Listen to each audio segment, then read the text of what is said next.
हर हर महादेव। आप सब ठीक होंगे ऐसा मेरा आशा है। आपका स्वागत है हमारे चैनल आरटी कैंपस पे। आप लोग लाइक कर दीजिए, उससे क्या होगा हमारे वीडियो का इम्प्रेशन अच्छा हो जाएगा।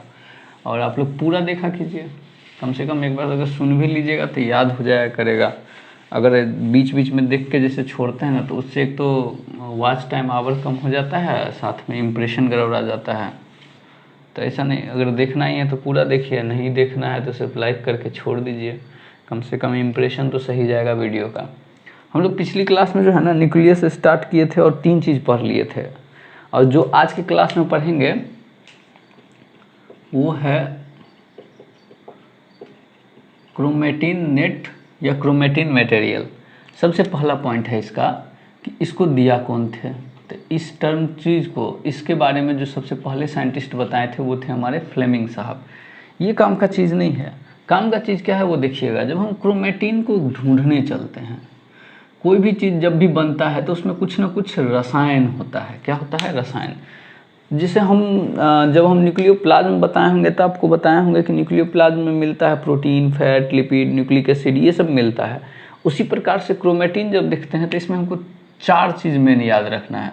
सबसे पहले तो क्रोमेटिन में जिस चीज़ से बना होता है वो होता है डीएनए। उसके बाद डीएनए के पास उसको छोटा बनाने के लिए होता है हिस्टोन प्रोटीन।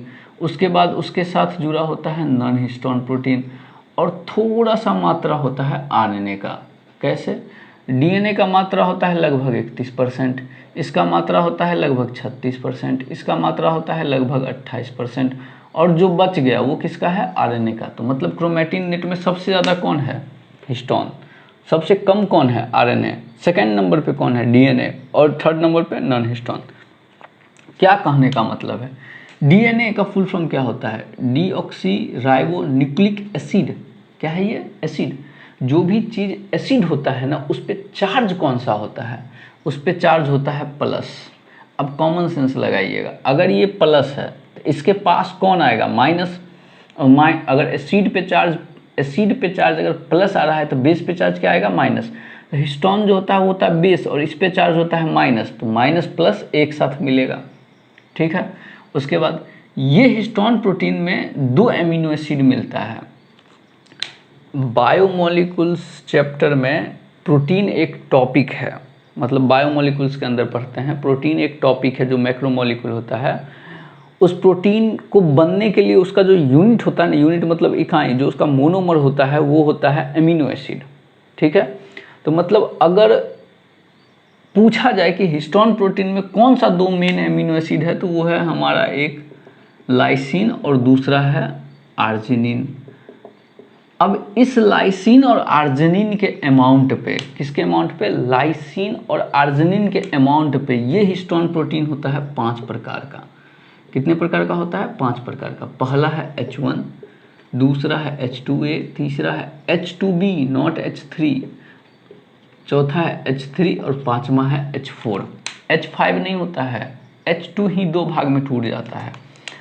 अगर हमारे अंदर लाइसिन ज़्यादा हो तो H1, H2A और H2B में लगभग लाइसिन का मात्रा और आर्जिनिन का मात्रा सेम होता है, और इसमें कौन ज़्यादा हो जाता है? आर्जिनिन ज़्यादा हो जाता है।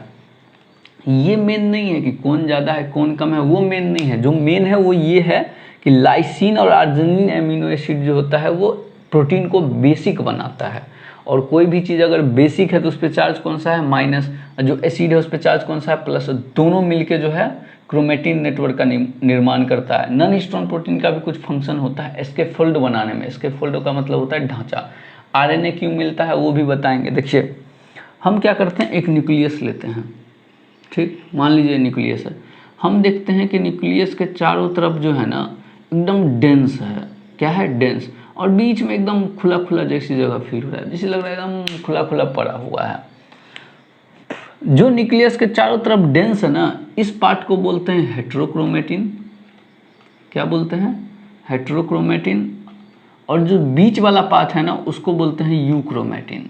क्या बोलते हैं? यूक्रोमेटिन। डेंस पार्ट को क्या बोलते हैं? अच्छा, डेंस और हल्का पार्ट पता कैसे चलता है, डेंस और हल्का पार्ट पता चलता है डाइंग से, DIEING नहीं, DYEING। डाइंग मतलब होता है कलर। बेसिक कलर जैसे एसीटोकार्माइन देते हैं तो हमको 2 पार्ट मिलता है न्यूक्लियस में, हेट्रोक्रोमेटिन और यूक्रोमेटिन। इसका मतलब ये क्रोमेटिन नेटवर्क जो है ना एक साथ नहीं रहता है, 2 जगह मिलेगा, हेट्रो वाला पार्ट मिलेगा एकदम पेरिफेरल रीजन पे, पेरिफेरल मतलब होता है चारों तरफ, और यू वाला बीच में। ये जो होता है वो एक्टिव होता है। कैसा होता है? एक्टिव।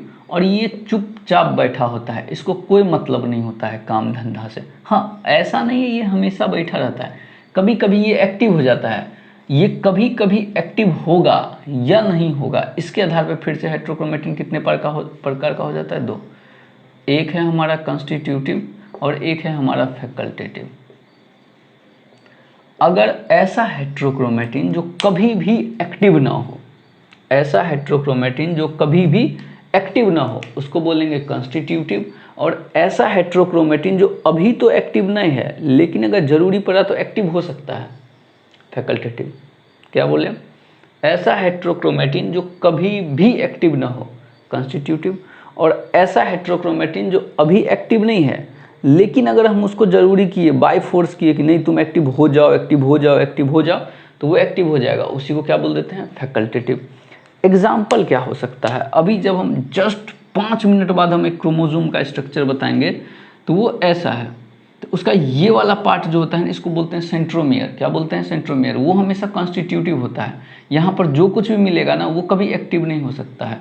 और फैकल्टेटिव क्या होता है? फैकल्टेटिव ऐसा क्रोमेटिन, ऐसा हेट्रोक्रोमेटिन जो अभी तो एक्टिव नहीं है लेकिन जब जरूरी पड़ा तो एक्टिव हो जाएगा। जैसे में एक शब्द होता है बार बॉडी। क्या होता है? बार बॉडी। बार बॉडी निकालने का फॉर्मूला होता है जितना एक्स क्रोमोजोम है उसमें 1 माइनस कर दो। जैसे मान लीजिए फीमेल है तो उसमें 2 एक्स क्रोमोजोम है तो बार बॉडी कितना होगा? 1। ये जो एक्स क्रोमोजोम बना है ना बार बॉडी, ये अभी तो मान लीजिए हेट्रोक्रोमेटिन मोड में है, एक्टिव नहीं है, लेकिन अगर इसको जरूरी पड़ा तो ये एक्टिव हो जाएगा। जैसे ही ये एक्टिव होगा क्या बन जाएगा? यूक्रोमेटिन। अच्छा, ये एक्टिव जो बोल रहे हैं वो क्या होता है? एक्टिव का मतलब होता है DNA से RNA बनना और RNA से प्रोटीन। जो इस DNA का काम है ना वो करना चाहिए। क्या करना चाहिए? जो DNA का काम है। DNA हमारा क्या है? DNA हमारा जेनेटिक मटेरियल है, हमको कोड करता है ये प्रोटीन को, हमारे में करैक्टर दिखाता है, एक्सप्रेस करता है। तो DNA का जो काम है अगर वो होगा तो एक्टिव, और काम नहीं हो रहा है तो इनएक्टिव हो रहा है। ठीक है, ये आखिर ये तो हम पढ़े क्रोमेटिन नेटवर्क, लेकिन हम बार बार एक नाम सुनते हैं क्रोमोसोम का। ये क्रोमोसोम क्या होता है वो सुनिएगा। ये था क्रोमेटिन नेटवर्क। क्रोमेटिन नेटवर्क है न्यूक्लियस के अंदर। अब क्या देखना है अपने को? क्रोमोसोम। क्रोमोसोम इसके साथ ही देखेंगे तभी समझ में आएगा। जब सेल विभाजन के, अच्छा इसके पहले कुछ साइंटिस्ट का नाम, 2 साइंटिस्ट हैं पहले, हॉफमिस्टर और कार्ल नागेली। ये सबसे पहली बार पॉलन मदर सेल पे इस चीज़ का क्रोमोसोम को देखे थे। पॉलन मदर सेल डिटेल में पढ़ाया जाएगा, कोई दिक्कत नहीं है। लेकिन क्रोमोसोम के डिस्कवरी का क्रेडिट जाता है स्ट्रासबर्गर साहब को। इनको क्या जाता है? Discovery credit. डिस्कवरी का क्रेडिट किनको जाता है? स्ट्रासबर्गर साहब को। और इसके बाद एक साइंटिस्ट आते हैं अपने फ्लेमिंग नहीं, वेल्डियर साहब जो है ना, ये टर्म दिए थे, टर्म को क्वाइन किए थे। क्वाइन मतलब टर्म दिए थे। कौन दिए थे? वेल्डियर साहब। ये साइंटिस्ट का नाम याद हो तो अच्छा, नहीं हो तो और बहुत बढ़िया। जब सेल, अभी जैसे मान लीजिए सेल विभाजन में नहीं है तब तक इसके पास न्यूक्लियस है। अगर न्यूक्लियस है तो इसके अंदर मिल रहा है क्रोमेटिन नेटवर्क। लेकिन जब जैसे ही सेल विभाजन में जाएगा ये न्यूक्लियस हो जाएगा गायब। मान लीजिए सेल विभाजन में जा रहा है, अब इसमें न्यूक्लियस नहीं मिलेगा, अब इसमें मिलेगा क्रोमोसोम। अब उस न्यूक्लियस के अंदर जो क्रोमेटिन था वो क्रोमेटिन पता नहीं क्या हुआ, नहीं हुआ, वो सब देखेंगे, लेकिन वो बदल गया क्रोमोसोम में। किस में बदल गया? क्रोमोसोम में। तो क्रोमेटिन से क्रोमोसोम का बनना, इस प्रक्रिया को बोलते हैं कंडेंसेशन। क्या बोलते हैं? कंडेंसेशन। अब कॉमन सेंस लगाइए। कंडेंसेशन में कोई भी चीज़ छोटा होता है या बड़ा होता है? छोटा होता है। जैसे पानी को गर्म करते हैं तो भाप बनता है, उसको बोलते हैं वाष्पीकरण, इवापोरेशन। लेकिन उसी को अगर हम ठंडा करेंगे तो क्या बनेगा, जल बनेगा, वो भाप जल बनेगा, उसको बोलते हैं कंडेंसेशन। हिंदी में क्या बोलते हैं पता नहीं। तो कंडेंसेशन में हमको क्या देखना है, क्रोमैटिन नेटवर्क से किस प्रकार से क्रोमोसोम बन रहा है। सबसे पहले इसको समझने से पहले क्यों कंडेंसेशन जरूरी है, देखिए जब डीएनए आपको पढ़ाएंगे तो कुछ इस प्रकार होगा, ये जो बनता है डीएनए वो बनता है बेस पेयर से। किससे बनता है, बेस पेयर से, और 2 स्ट्रैंड का होता है। 2 स्ट्रैंड मतलब 2 अलग अलग पोल से बन के बना होता है। एक स्ट्रैंड में लगभग 3 × 3.3 इतना बेस पेयर होता है। 2 स्ट्रैंड में कितना होगा, 6.6 × 10⁻6 बेस पेयर, ठीक है। ये एक स्ट्रैंड में बेस पेयर, ये 2 स्ट्रैंड में बेस पेयर। अगला पॉइंट, 2 बेस पेयर के बीच में लगभग 0.34 नैनोमीटर का डिस्टेंस होता है। तो अब बताइए दोनों बेस पेयर मिला के जब निकालते हैं तो पता चलता है एक डीएनए का लंबाई, एक डीएनए लेंथ, ह्यूमन के केस में एक डीएनए लेंथ का लंबाई लगभग होता है 2.24 मीटर। भाई साहब मीटर में है, हमारा सेल जो आता है साइज वो माइक्रोमीटर में आता है। माइक्रो मतलब होता है 10⁻⁶, और ये मीटर में है। तो इतना सा बड़ा डीएनए को ऐसा सेल में डालना है जो दिखे ही नहीं। जब उस सेल में डालेंगे तो क्या करना होगा, हमको कंडेंसेशन, छोटा करना होगा। वो छोटा करने का प्रक्रिया ही कहलाता है कंडेंसेशन। और वो जो छोटा होने के बाद बनता है उसको बोलते हैं क्रोमोसोम। क्या बोलते हैं उसको, क्रोमोसोम। अगला पॉइंट देखिए, क्रोमोसोम बनेगा कैसे। सबसे पहले अभी हिस्टोन प्रोटीन देखे थे, हिस्टोन प्रोटीन आएगा। हिस्टोन प्रोटीन क्या करता है, H2A, H2B, H3 और H4 2 बार आएगा और एक स्ट्रक्चर बनाता है जिसको बोलते हैं हिस्टोन ऑक्टामर। क्या बोलते हैं, हिस्टोन ऑक्टामर। हिस्टोन मतलब हो गया हिस्टोन, ऑक्टा, ऑक्टा मतलब 8, मर मतलब बनाना, मतलब ऑक्टा 8 को मार दो, मतलब 8। H2A, H2B, H3 और H4 आया, 2 बार आया। कितनी बार आया, 2 बार। एक बार आएगा तो 4, 2 बार आएगा तो 8। जो स्ट्रक्चर बनाता है उसको क्या बोलते हैं, हिस्टोन ऑक्टामर। इस हिस्टोन ऑक्टामर पे कैसे होगा देखिए काम। अब जरा सोच के देखिए, ये हिस्टोन ऑक्टामर हो, फिस्टोन ऑक्टामर हो, टिस्टोन ऑक्टामर हो, उससे मतलब नहीं है। ये हिस्टोन है, इस पे चार्ज कौन सा होगा, प्लस। हमारे पास डीएनए है जिसका लंबाई 2.24 मीटर है, उस पे चार्ज कौन सा है, माइनस। अब जैसे ही माइनस प्लस साथ में आएगा तो जुड़ना शुरू करेगा। एक डीएनए आया, पहले पूरा कॉइलिंग किया, दूसरे कॉइलिंग के दौरान वो निकल गया आगे, मतलब 1/3/4 कॉइलिंग किया। सबसे पहले कितना कॉइलिंग किया, 1 राउंड पूरा, और 3/4 राउंड करके बाहर निकल गया। जैसे मान लीजिए ये है ना, यहाँ से आया, ये पूरा राउंड घूम गया, ठीक है। अब यहाँ से निकल जाएगा, तो मतलब 1 राउंड तो वो पूरा घूमा, और दूसरे राउंड में 3/4 घूम के बाहर निकल गया। अब भाई साहब ये जो लाइन आ रहा है, ये जो लाइन जा रहा है डीएनए का स्ट्रैंड, ये दोनों क्या हो सकता है, भाग सकता है। तो ये दोनों ना भागे, ये दोनों न भागे, उसके लिए हम ले आते हैं H1। क्या ले आते हैं, H1। जैसे ही H1 आया उसी के साथ ही डीएनए का एक कंप्लीट राउंड हो गया। कितना कंप्लीट राउंड हो गया, 2 राउंड हो गया। एक बार और सुनिएगा, सबसे पहले हम लोग बनाए हिस्टोन ऑक्टामर। हिस्टोन ऑक्टामर के ऊपर हम डीएनए का कॉइलिंग शुरू किए। कॉइलिंग कितना किया, पहले 1 राउंड पूरा और 3/4 राउंड करके छूट गया।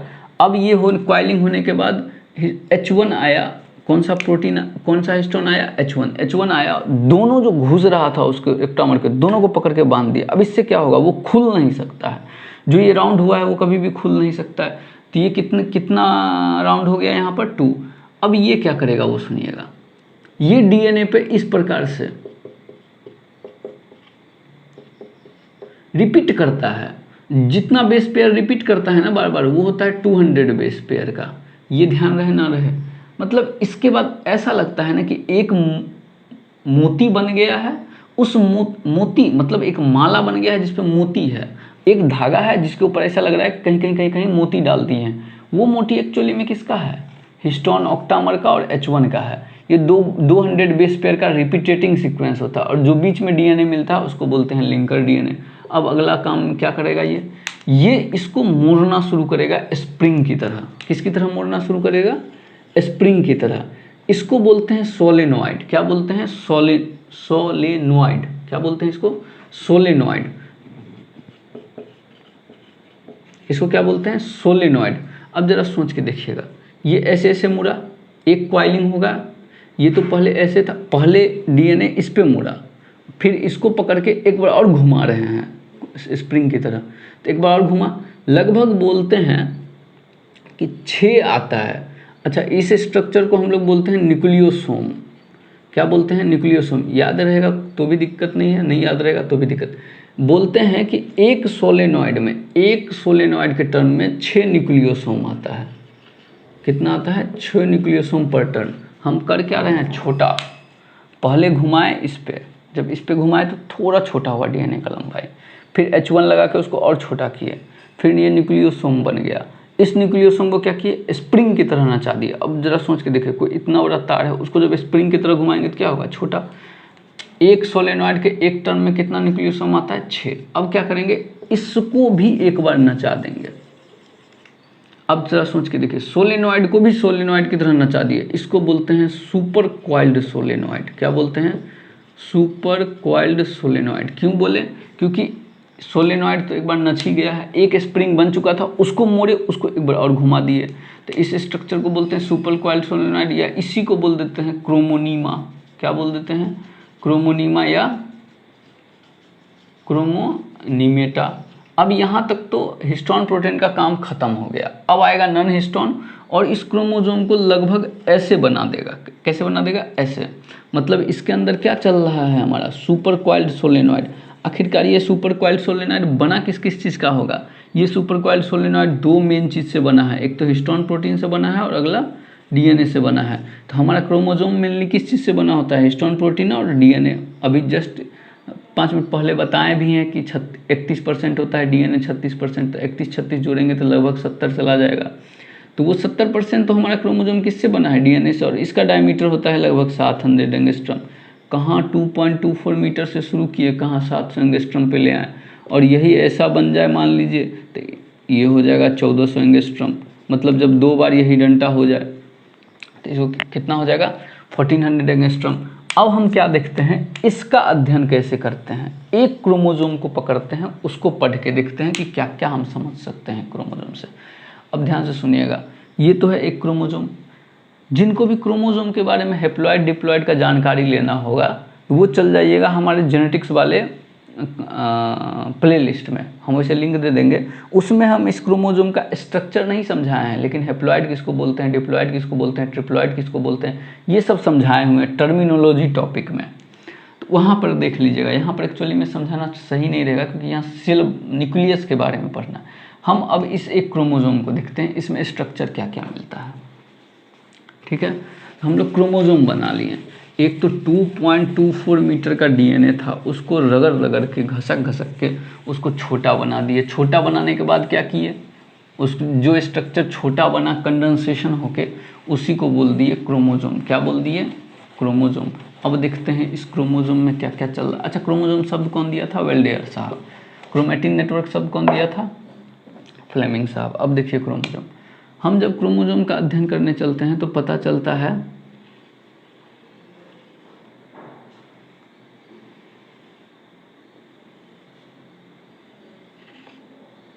एक ऐसा स्ट्रक्चर,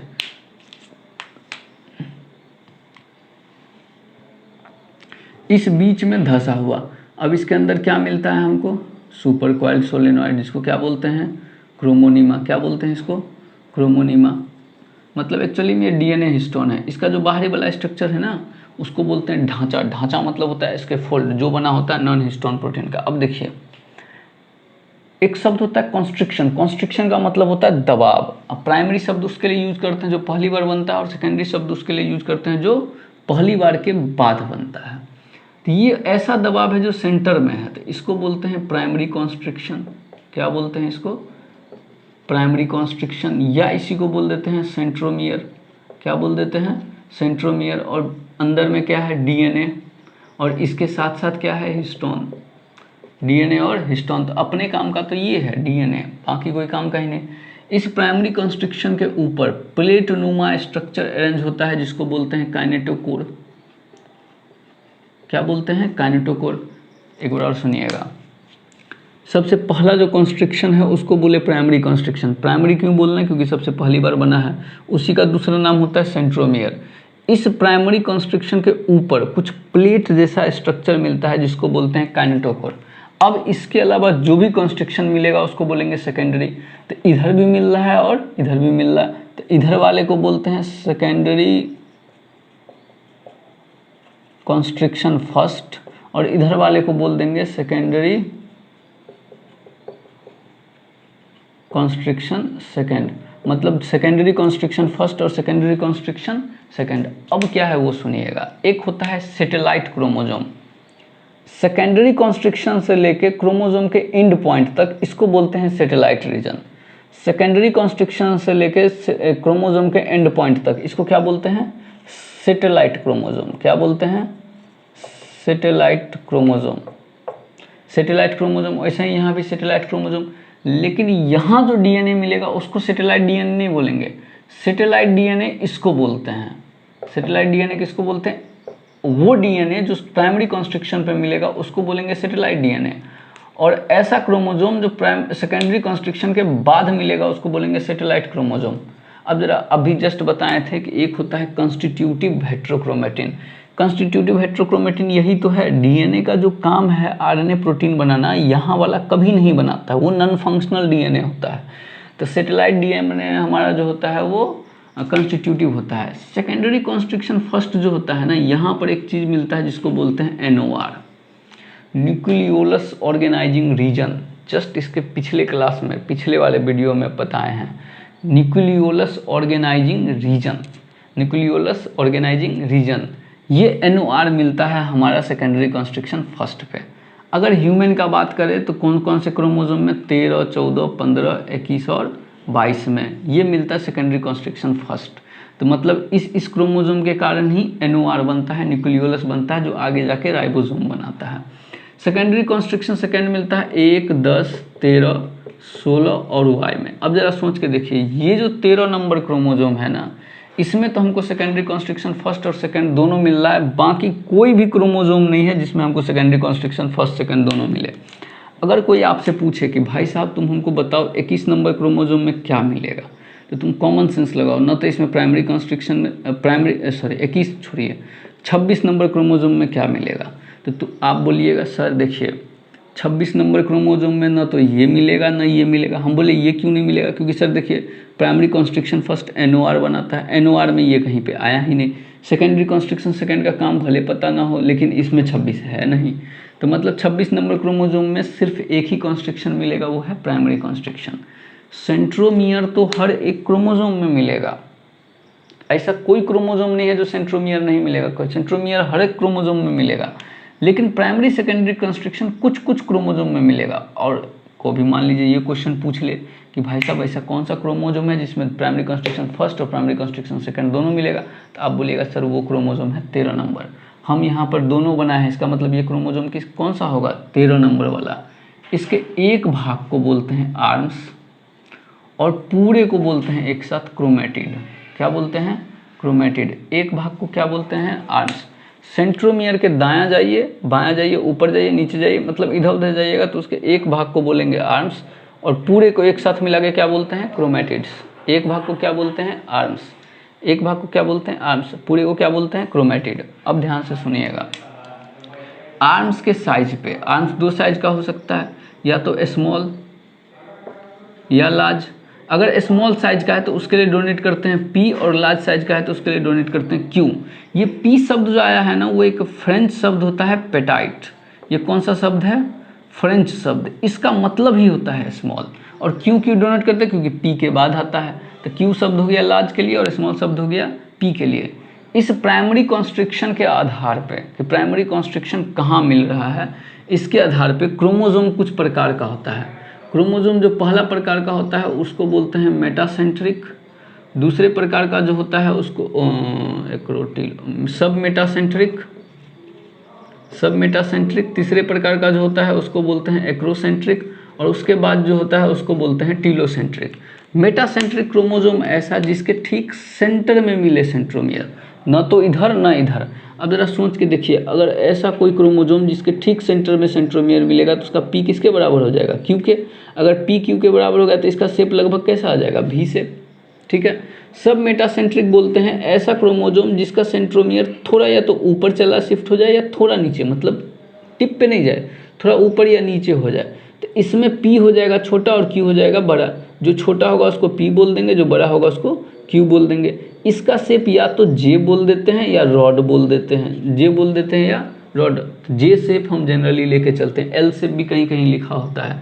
एक्रोसेंट्रिक उस क्रोमोसोम को बोलेंगे जब हमारा सेंट्रोमियर किसी एक एंड की तरफ शिफ्ट हो जाए, मतलब P बहुत छोटा हो जाए, Q बहुत बड़ा हो जाए, इसको बोलते हैं रॉड शेप, या इसको भी बोल देते हैं J शेप, J या रॉड। और टीलोसेंट्रिक उस समय बोलेंगे जब हमारा क्रोमोसोम किसी एक सेंट्रोमियर किसी एक पॉइंट पे चला जाए, एंड पॉइंट पे, ये परफेक्ट रॉड शेप होता है। तो हमारा क्रोमोसोम कितने प्रकार का होता है? 4। किसके आधार पे? सेंट्रोमियर के आधार पे। इसमें से टीलोसेंट्रिक रेयर होता है, बहुत कम मिलता है। तो टीलोसेंट्रिक नहीं मिलता है, मिले ना मिले क्या मतलब है। कुछ शब्द और होता है जो अपने को समझना चाहिए, हमको लगता है। एक शब्द होता है कि क्रोमोसोम का नंबर कैसे पता चलेंगे। तो क्रोमोसोम का नंबर पता करने के लिए हमको सेंट्रोमियर गिनना होगा, ठीक है।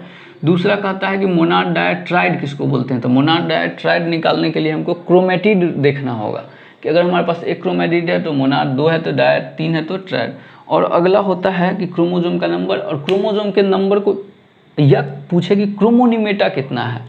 तो क्रोमोनिमेटा अभी स्ट्रक्चर बताए थे, सुपर कॉइल्ड सोलेनॉइड, वही तो क्रोमोसोम है। तो क्रोमोसोम का नंबर ही क्रोमोनिमेटा के बराबर होगा। और अगर कोई बोले कि मोनोवैलेंट, बाइवैलेंट, ट्राइवैलेंट क्या होता है, तो मोनोवैलेंट, बाइवैलेंट, ट्राइवैलेंट क्रोमोसोम के नंबर पे डिपेंड होता है। जैसे मोनोवैलेंट मतलब 1, तो मोनोवैलेंट 1 क्रोमोसोम, बाइवैलेंट मतलब 2, तो बाइवैलेंट में 2, तो बाइवैलेंट में 2 क्रोमोसोम, ट्राइवैलेंट में 3 क्रोमोसोम। ऐसे चलता है। अपना सेल बायोलॉजी हो गया ख़त्म। अब अपन लोग पढ़ेंगे सेल डिवीज़न। आप लोग कोशिश करिएगा कि पूरे सेल बायो का नोट्स बना लीजिए, डाउट हो पूछिएगा। Thank you.